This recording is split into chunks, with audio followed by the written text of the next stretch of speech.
नमस्कार फ्रेंड्स, मैं बात करने जा रहा हूं उस आंदोलन पे जो कल होने वाला है 11 नवंबर को उत्तर प्रदेश लोक सेवा आयोग के गेट नंबर 2 पर छात्रों का आंदोलन होने जा रहा है। आंदोलन ऐसे वजह में होने जा रहा है कि छात्रों की मांग है कि जो प्रक्रियाएं उत्तर प्रदेश लोक सेवा आयोग के पीसीएस और आरओ की वैकेंसी को लेकर अपनाई जा रही हैं उसमें बदलाव किया जाए। वैसे पेपर का जब नोटिफिकेशन आता है तो प्रक्रियाएं जो पूर्व की चल रही थी उसी प्रकार से एग्जाम होने की कवायद की जाती है, लेकिन अभी हाल ही में जो नोटिफिकेशन आया है उसमें नॉर्मलाइजेशन की प्रक्रिया का पालन करते हुए पेपर 2 दिन में लिए जाने के संकेत दिए हैं। मैं आपको बता दूं कि इस पेपर से किसी का फायदा नहीं होने वाला है। इसका भुक्तभोगी वो छात्र होंगे जिन्हें खुद नहीं पता कि कब और कैसे उनका नंबर अधिक रहते हुए भी वो मेरिट लिस्ट से परसेंटाइल के माध्यम से बाहर हो जाएंगे। और सरकार के द्वारा जो हवाला दिया जा रहा है कि इससे नकल कराने वाले संस्थाओं पे लगाम रुकेगी, घुसखोरी रुकेगा। मैं बात बता दूं कि बेहद झूठा और बेहद हवाई है।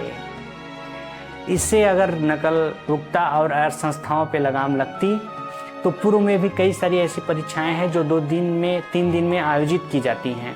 बात हम पिछले उत्तर प्रदेश पुलिस की करें तो इसमें बेधड़ीके से पेपर लीक हुए, प्रतिदिन के पेपर लीक हुए और ऐसे पेपर लीक हुए कि टेलीग्राम व्हाट्सएप पे वायरल हो गए।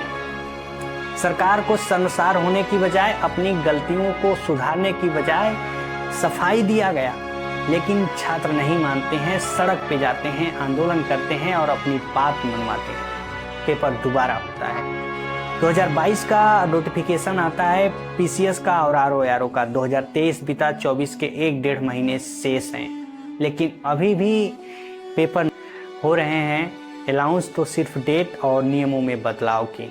मैं आपको बता दूं कि सरकार का ये भी कहना है कि एक दिन में इतने लोगों को पेपर कराना, परीक्षा की शुचिता को बेहतर करने के लिए हम थोड़ी संख्या करके 2 दिन में बुलाएंगे और नॉर्मलाइजेशन के द्वारा इस प्रक्रिया को पूरा करेंगे।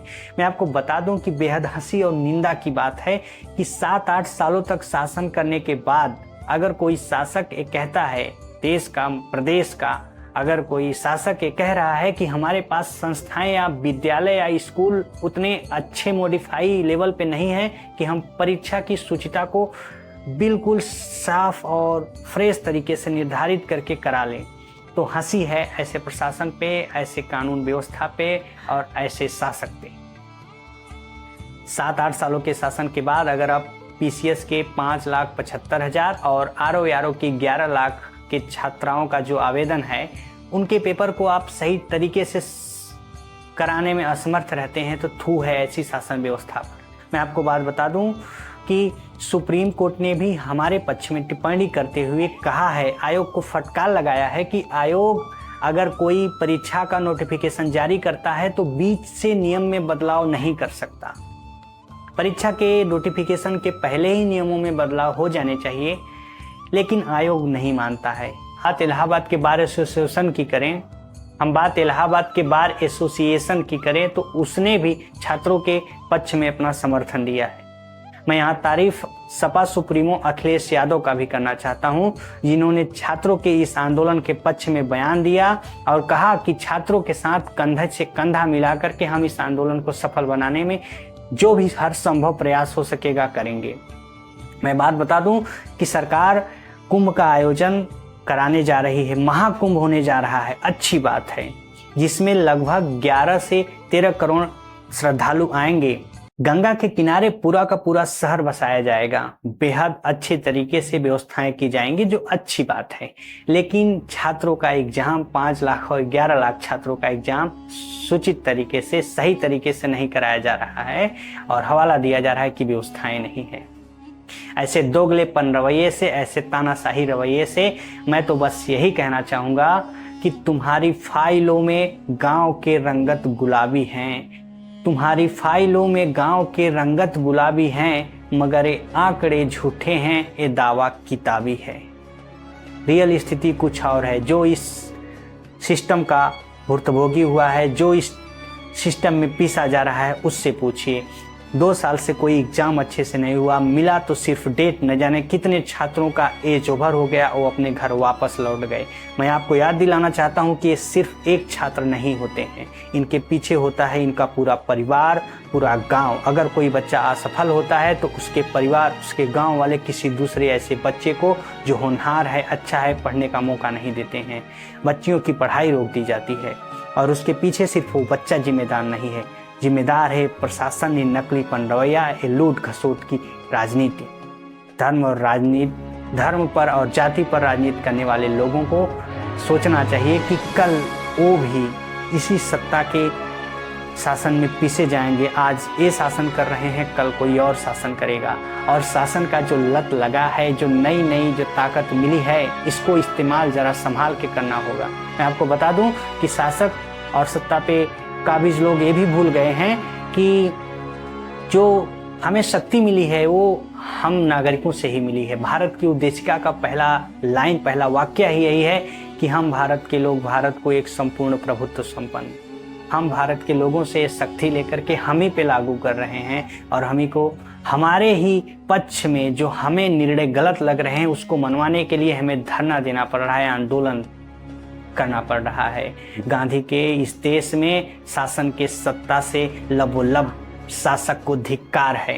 प्रशासन के लोगों को भी ये सोचना चाहिए कि आज हम प्रशासन में हैं, कल नहीं रहेंगे। मैं आपको बता दूं कि चाहे वो किसान से संबंधित मुद्दा हो, चाहे बीच में ड्राइविंग बिल जो आया था, अभी जो 2 साल से चल रहा है अग्निवीर में भी जो भेदभावपूर्ण तरीके से नीतियां बनाई गई, ये भी बदलेंगी, आज नहीं तो कल बदलेंगी। हरियाणा के अग्निवीर अन्य प्रदेशों के अग्निवीर से भी अलग हो गए। पहले तो सैनिकों में भेदभाव होता है, फिर अग्निवीर और अग्निवीर में भेदभाव। थू है, धिक्कार है ऐसे प्रशासन पे, ऐसे मिनिस्टर पे, ऐसी नीतियों पे। मैं आपको बता दूं कि मनमानेपन और तानाशाही का रवैया यही नहीं रुकता है। अपनी सिस्टम में और प्रथाओं में, संस्थाओं में सुधार करने के बजाय, नियमों में अच्छे बदलाव करने के बजाय, बदलाव ये भी हो रहे हैं कि जो प्राइमरी स्कूल है जहाँ पर 60 से कम विद्यार्थी शिक्षा ग्रहण करने के लिए जा रहे हैं, उस स्कूल को बड़े मिडिल स्कूल में कन्वर्ज कर दिया जाएगा, सम्मिलित कर दिया जाएगा और उस विद्यालय को समाप्त कर दिया जाएगा। मैं बता दूं कि क्या प्रदेश की संख्या घट गई? क्या प्रदेश में शिक्षा प्राप्त कर रहे बालकों की जो 6 से 14 वर्ष है उनकी आयु कम पड़ गई? उत्तर प्रदेश का जो सबसे देश का जनसंख्या वाला राज्य है, उसमें क्या ऐसी स्थिति आ गई? नहीं। विश्वास खो चुका है आपका प्राइमरी विद्यालय। बच्चे स्कूल इस वजह से नहीं जा रहे हैं। सिस्टम में बदलाव कीजिए, क्योंकि हम सिर्फ हिंदी माध्यम में सरकारी स्कूलों में शिक्षा प्राप्त कर रहे हैं। हम सिर्फ हिंदी माध्यम में सरकारी स्कूलों में शिक्षा प्राप्त कर रहे हैं, जबकि सारा कामकाज अब इंग्लिश में हो रहा है। आप सरकारी स्कूलों में इंग्लिश माध्यम क्यों नहीं लागू कर रहे हैं? दोनों माध्यम लागू कर दीजिए, हिंदी माध्यम, इंग्लिश माध्यम।